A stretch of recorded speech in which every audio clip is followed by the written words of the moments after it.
Hey everybody, I'm Sean Cummings. My wife Cathy from Vito's here at the Gourmet Grill for Buy for Less.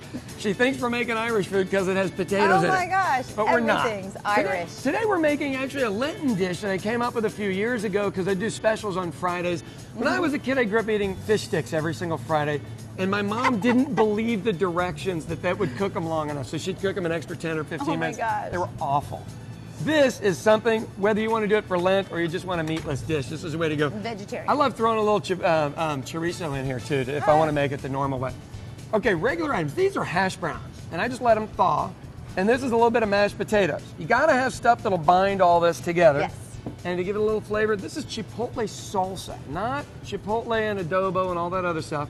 It's just the mix that goes around it, but it'll give us a great flavor. So just pour a little bit of that in, Okay. throw it to the side. Can I start throwing my stuff? Cathy's gonna throw things in like green onions, little cheese.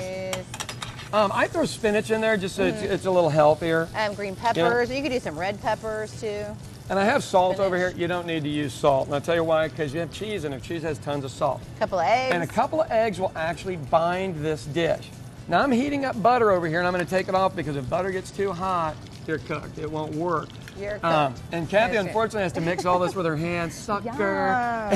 Isn't that great? But it'll taste absolutely fabulous. It really does need to be worked together. Try not to do it with just a spoon or something like that. Work it. Just work it. Work it, baby. Work it. Okay. And they'll make into these nice little cakes, and I need a cake about the size of a meatball, okay? This woman kills me. Is that too big? Well, I think we'll be all right. Go ahead and throw it on in here. Okay.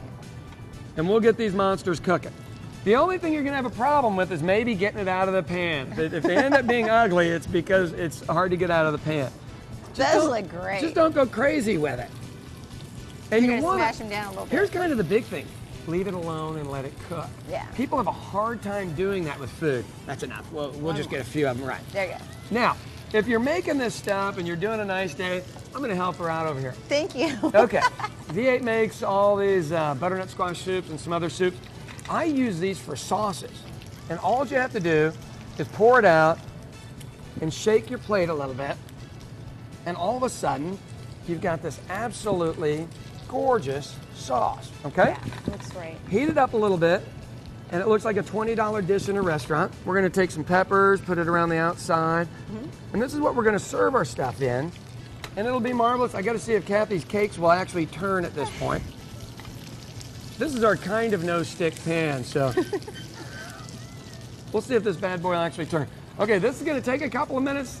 We'll be back. Okay, it's been about 1 minute, and we just want to try to turn these without them falling apart. Okay, now when you turn these are a little tricky. It doesn't help that I have this ginormous spatula. But look, they're nice and brown, just like an egg, right? And even though that looked really loose and you didn't think that they were going to hold together, they really will. And I'm telling you, now stack these things. You can put tortillas in between them. You can put fried breads in between them, French bread that you've toasted, whatever you want to do. Or just like that. Those look great. Right. And I'm telling you, you got a killer dish here. All right, now, these are the lovely cakes. Let me turn that down before it scalds my face. And there we go. Perfect. All right, y'all, give these ones a try. They are absolutely fabulous, pretty easy to do. You need some leftover mashed potatoes, though. Yes.